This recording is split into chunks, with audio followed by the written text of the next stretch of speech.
Hello, I'm back. And I have a different look again with a different top and hair's brown this time. And I'm doing this so that we can all, you and I, can keep these videos kind of separated in our minds. So if we see this image, you think, oh yeah, that was the video where she talked about infiltrating Nazis and almost getting killed. Yeah.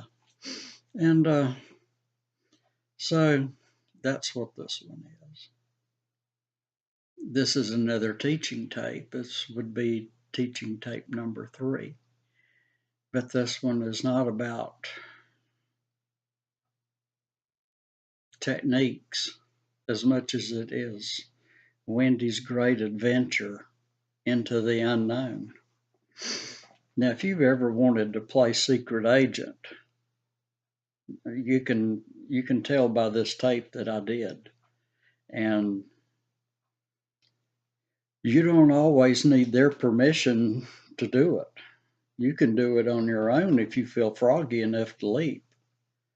But just be aware of the things you see me talk about on here can happen to you. And if it does, just remember to keep your cool. Don't go off nuts. Don't remember you asked for it. You wanted to go do it. So you may have to bite the consequences, and they are there. Well, we're talking about some pretty ill-mannered, not thinking straight people who, well, first of all, most of them don't like the U.S. government at all. They say, I first ventured into it in the 70s when I took a mountain trip up to western North Carolina to the area of Topton, Andrews, and Murphy. And they're all like in a row. They're straight down the same highway. You just get on the highway to Murphy and you're going to run into them. Now, that area is a high concentration, and I do mean it is swamped with people who are, they call themselves Christian patriots. Okay, just so you get a handle on where they're coming from. That's what they say. But there's not much Christian about them. They have a church they go to. I'm going to tell you a story about all this. But they're more Nazi, or there's some other words, nationalistic, whatever you want to label you want to pin on them.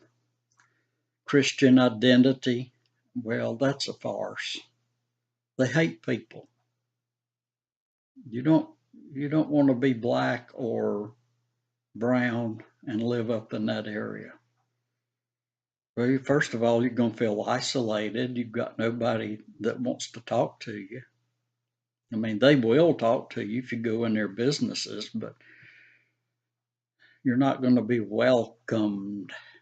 Everybody likes to feel special, and you won't feel special there. Okay. I'm just telling you so you'll know if you ever travel through there, for one thing. But anyway, I asked for more than that, and I got a lot more than that. Let me tell you about the area first. First of all, they have there was a man, and I'm going to tell you his real name. He was in the Air Force. I think his final rank was colonel, and Nord Nord Davis Jr. was the man's name. And he ran a leaflet ministry, he printed out flyers, and put them out. Special forces type propaganda, because that's what we did. We could make our own posters out in the battlefield and put them up on trees and talk crap about warlords and get their people thinking, well, why am I following that guy? Look what this poster says about him. My God, I don't want to follow him. And then they would come to us for help to get rid of him, things like that. So, Nord Davis was doing this, shall we say, out of the goodness of his heart. I don't know. But he was doing this against the U.S. government, actually. One of his first articles was about the death of Kennedy and how on the grassy knoll and several other areas out there in the front were 3 triangulated assassins waiting to shoot Kennedy. And if you'll study the photos, it does look like he went. It doesn't look like he went until later, and that denotes a hit from the front. That is not a hit from the rear. Okay, now let's just go on past that. All right, he put out information on that against the government, against their testimonies. All right, they didn't like that too well. Well, anyway, it gets people stirred up. Okay, the whole area around there got in sympathy with him. From Topton, which is a little tiny community. I mean, it's hardly a community, it's just a few houses there. Then Andrews, which is a little town right up the street from Topton, if you're going toward the Georgia line, Topton was more in his style. He had, and if I remember right, he had a log cabin manufacturing group there. They manufactured log cabins for sale to the public, of which those in that community that were buying his log homes was also going back to his factory to go to church, because of course he had to have a church there. Okay, yeah, we got that straight. He's got to have a way to control his people. Well, you do that with his little church. Okay, so we've got that going on. The government still don't know what to do with him. So they start messing with his taxes. All right, on up at Murphy, you got a guy up there. I'd say he's brooding at this point. He's not really took on any action yet. His name is Rudolph. He's going to eventually go to Atlanta and bomb a gay club. I think it was a girl, a lesbian gay bar that he bombed. Anyway, he's doing federal time in Alabama state. I mean, a federal prison in Alabama. Now, Rudolph earned what he got. Well, I went to help look for Rudolph. Actually, a patrolman in Murphy caught him because he was from Murphy and he was hanging around there like an idiot. And they caught him dumpster diving behind a drugstore right there in the town of Murphy. Well, okay, that search is over because they took him and dealt with him. All right, so now, but there's other things that were going on there. Now, I mentioned to you that the IRS started messing around with Nord Davis Jr. Well, Nord Davis had a lot of friends that were ex-military. He set up I watched it because I had become an asset for the NSA and the FBI at the same time. Use the same code name with both. I'll tell you what it is because I don't do it anymore. It was Little Miss Looking Glass. And that's what I went by. And that's what I reported in by. So I was watching, keeping tabs on. I would drive through there. I would sit in parking lots and watch where I could see on Sunday morning for their little church service and things like that. I was keeping an eye on them. Trying to look for weapons shipments, actually, and found some. And I think Franklin Graham was even in. He was entangled in it some way, because he is not on your side. Franklin Graham has, I don't know who he's got an axe to grind with, but that ministry he has in Boone is more than a ministry. That thing's more like a survival group that is, they're putting away for a rainy day, and they mean business. Anyway, they do go out and help people. Yeah, they got a ministry. They run out there and throw out paper towels like Donnie Doo Doo did down in the islands. Well, here's the thing. I was doing that. One truck of theirs, and I was on the IRS. The IRS was auditing Nord Davis Jr. Well, Nord Davis Jr. had put together a Waffen SS type group. They were dedicated, mostly veterans. I mean, they were gung ho. They were ready to go. Whatever he wanted to do, they wanted to do it. Well, a group of them is called North Point teams. That's what he called them, his North Point teams. One group of them went down to Atlanta to the IRS office. And they went in there and openly told them in front of everybody, with about 5 of these people standing there very adamant that if the IRS bothered Nord Davis and his family, they would come bother them and their family. They would follow them home. They would research where they lived, and they would make their lives miserable too. Well, there wasn't too much more aggravation for Nord after that, but he did develop cancer. It is so funny. Let me tell you how all these people that rebel against the government wind up with cancer. Is somebody sneaking in their house and putting radium in their milk or something, in their milk carton? What's going on with that? I don't know. I honestly don't know about that, but I know it happens a lot.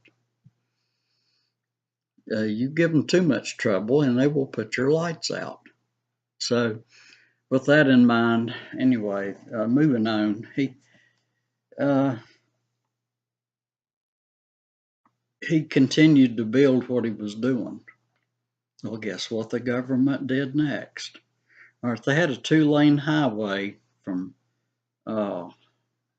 Bryson City up to Copton and Andrews and Murphy in that order. Guess what the government did? They come and they made it a big 4-lane highway. And guess what was on either side of the highway? Nothing. And that has connotations to it. There were no businesses. There were no houses. There were no trees close to the highway. There were no power lines crossing the highway. Very strange.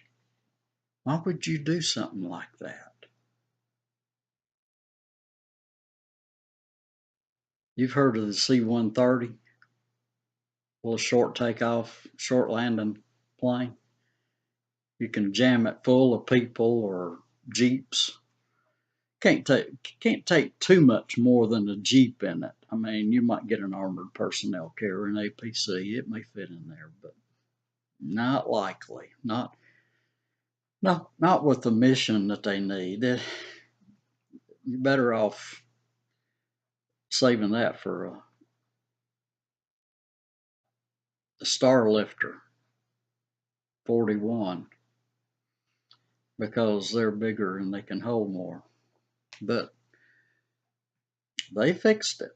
They had the National Guard armories up through there are all military police. That's the people that's going to arrest you. They enjoy it. That's their job, is to put those cuffs on you. All right, well, they got 3 armories up that way, and they're all military police. And with this 4-lane highway stretching from like Bryson City up to Topton, they can control the whole area. Because they can land those C-130s on that highway. They've got crossover slip-throughs, and they can just taxi right on around to the other side and take back off the opposite direction. Now, what they do have there is storage units. Yeah, they've got storage units there. You can rent them right now, but if the time comes, they'll empty them out for you, and they'll put prisoners on them to hold them till they can get them out of there. So that's what they've done for Western North Carolina in response to the Christian identity movement. They're not smashing it. They're just keeping a close look on it. I was helping them because these people, regardless of what they want to tell you, they believe the white man needs to run America because it goes back all the way to Israel, actually. They say that the Israelites rejected God by rejecting Jesus, and so the honor of Israel being God's chosen nation passed on to America, and they're going to fulfill the dream right here in America. They're going to take up the promise that was given to Israel. That's what they say. Christian identity movement, that's what that's about. And it's also latched in with the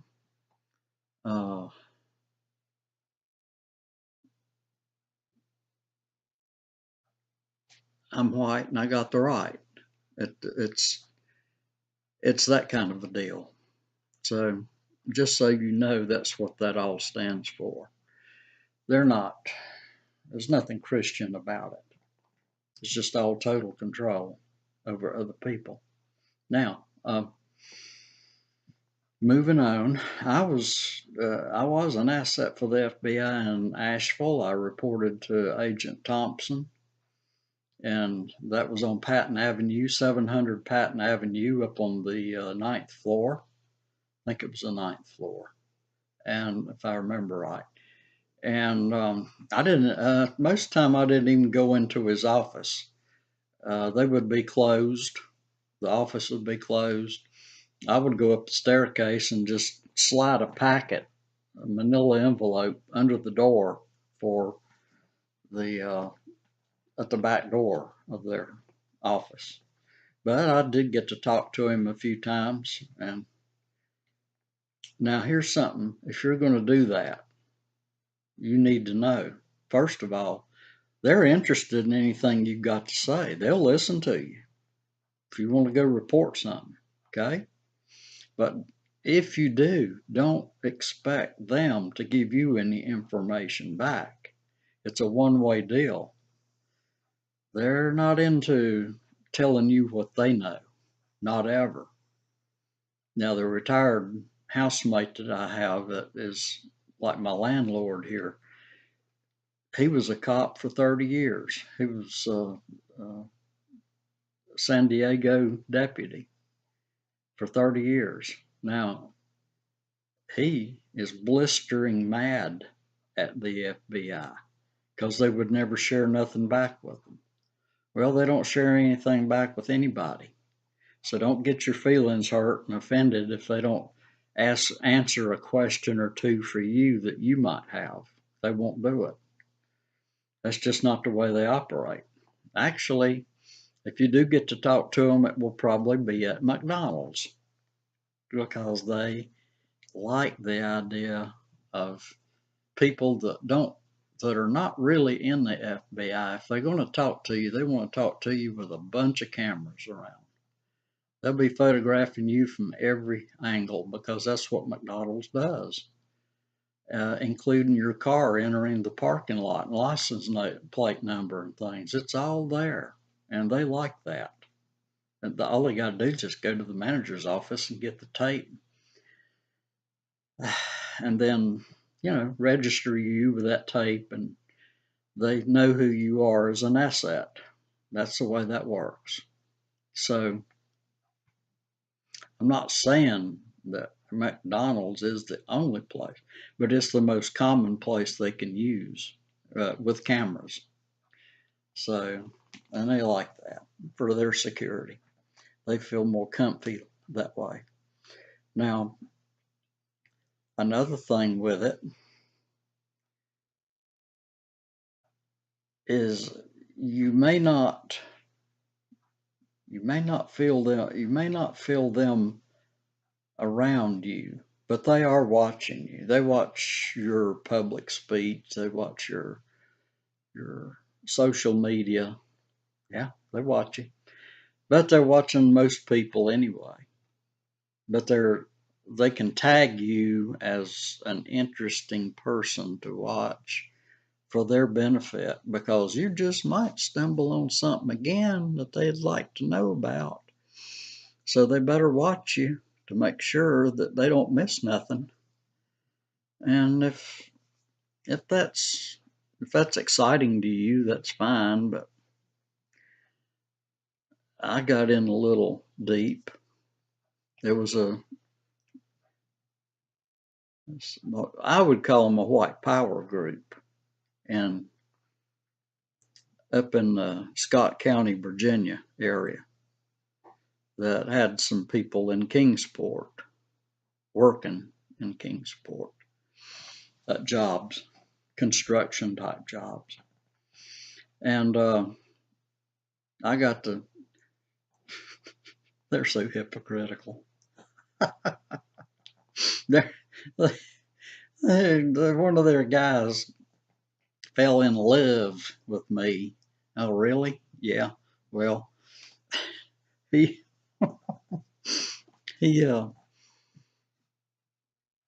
got to be real good friends with me, and I knew that he was in something wrapped up like that. I knew he was. I gave him a couple of my guns to hold for me. Just told him to keep them for a while, make sure nothing happened to him. His boss, a guy by the name of Ed White from Pound, Virginia area, and his name was Curtis Houston. Anyway, the Ed White kind of got hold of those guns, and then I reported them as stolen. And Curtis Houston, the guy that was coming on to me, because he was a grifter. He's one of those that didn't have nothing, probably wasn't going to ever have nothing, and he was looking for people to use. But anyway, he was over at my place one night, and I knew he was big into alcohol, but I had no idea that he had blackouts. But this guy went nuts on me. Accused me of setting his group up for the FBI or ATF, actually, to to bust them for weapons violations. And okay, he used one of my rifles. He made me sit on my hands. I'm going to tell you what he did. He made me sit on my hands. Threatened to shoot me with one of my own rifles. And he was drunk as a skunk, out of his mind. I'm lucky to be alive right now. Okay, I'm telling you how serious this stuff can get. If you want to play spook, you better make sure you really want to play spook, because it can cost you your life. Okay? Now, he drunk as a skunk. And he had a knife laying right beside. He loved knives. Well, I do too. I like knives. But he had a knife laying right beside of him in case I moved. He said he'd cut me if I moved.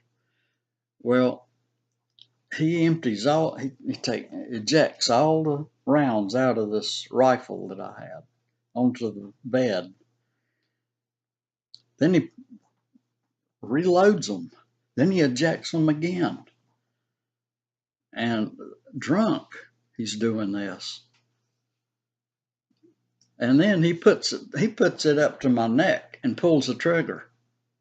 He said, "Well, I guess we're both lucky. I didn't murder you and you didn't die."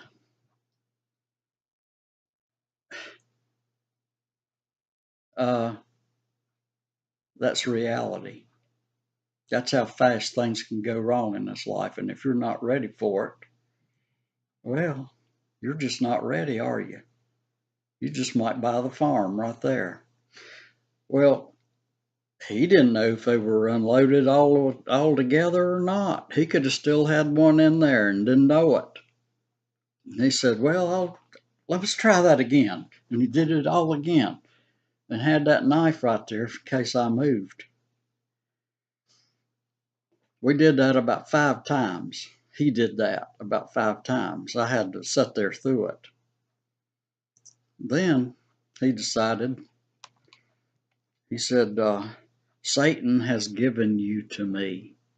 I don't know why." He said, "But I'm going to think about it." And then the gun was over there. The gun wasn't in his program anymore. And he took this Marine K-bar knife that I had, and he started like this.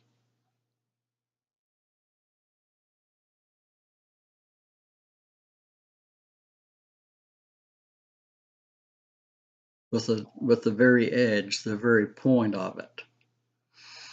And he cut. Now this guy had been trained by Satanists. He really had. He knew just how far to cut. I mean, it was very light cuts, and they bled like crazy, but they didn't leave scars for over. He said they'll be gone in 2 or 3 days, and he was right. They were gone in 2 or 3 days. He was just playing around, and then took the knife, and he tried to get me to admit. He put the knife blade right here and pushed on it till I was bleeding a little bit. He said, "Now you tell me why you set my group up with those weapons." I said, I didn't do. I asked you to keep them for me. I didn't set your group up, but I did. Anyway, he's in his drunken state. He decided to back off. I was bleeding down through here some, and he decided that well, that's enough. If she was really guilty, she would probably admit it. But he didn't realize how tough I was. Because okay, when you get in a situation like that, let me tell you something. If you admit, then that's almost certain death. They will kill you then. So regardless of what you say, don't admit it. For God's sake, don't admit it. because then they're finished with you then. Can you relate to that? Does that make sense to you? I hope it does, because it's true. And I wasn't no way I was going to tell him, yeah, I'll set y'all up. Now, why would I do that? Because then he's got his excuse to do whatever he wants to me after that. So I didn't. But that was a night of horror.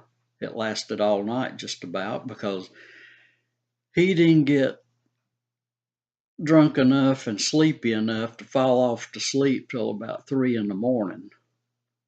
And then it was my turn. I decided to let it go for right then. I would wait till morning and hear his sober explanation for what the hell he thought he was doing. But I would be armed. I'd be watching. And that's what I did. He wasn't going to pull no more junk, but I was going to find out. You know, I could have probably killed him right there and claimed self-defense. I don't know. I didn't want to find out. I just decided to play it that way.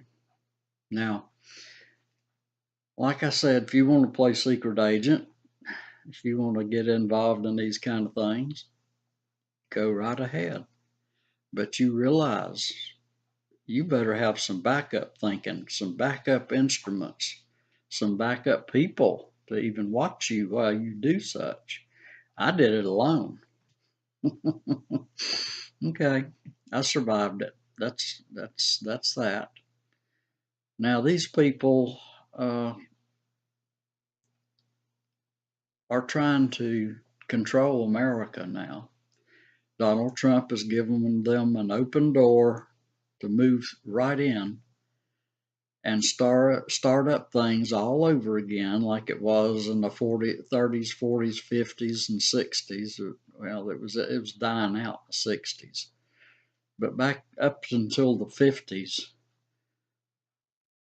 people, if you weren't white, they were terrified across the country, because these groups were unleashed on America. Well, they're about to be they are unleashed now with Trump in. Trump's unleashed them.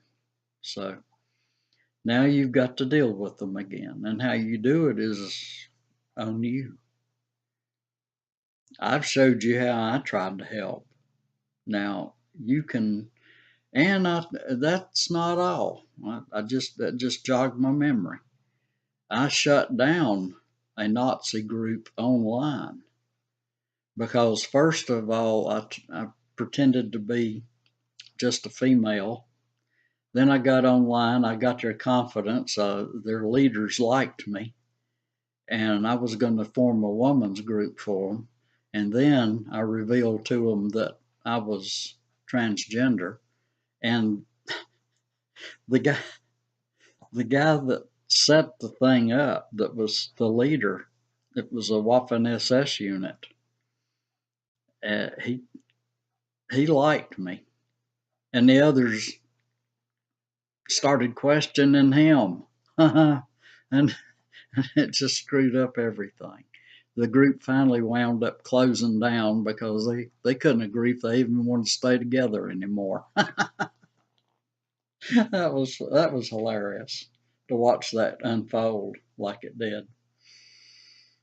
There was members of the group trying to get in touch with me to find out, if, are you really a trans woman? What are you? And I wouldn't answer them. Anyway, then he started another group, and I got in on that group because he wanted me there. And it was to set up a woman's group. And some of his old members caught wind of it, and they messed with him about it. And so that didn't go anywhere either. So that's 2 online groups that I sort of messed up. I'm proud of it. You know, there's always a way to bring a group down. So you just have to look for it. And you have, if you're that concerned about it, well then why not you? Why you got to wait for somebody else to go do it? If it's on your mind that bad, I mean, can you not use a little gumption and go take care of things yourself, or at least try? Yeah, you can. You just have to get your courage up and go do it. So, but like I said, there are consequences, and I paid some, but they weren't serious enough consequences that I regret doing it. No, no, I don't regret doing it because it was for the right reason. So, all right, this has went over 30 minutes. So I'm 35 minutes, and my commitment here is to try to stick to 30 minutes because too much more and you start dreading it. All right, I'll sign off for now, and I hope you enjoy this. I hope you learned something from it. It's a true testimony. I did this. It's just one of the few things I've done. I hope you like it. All right, bye for now.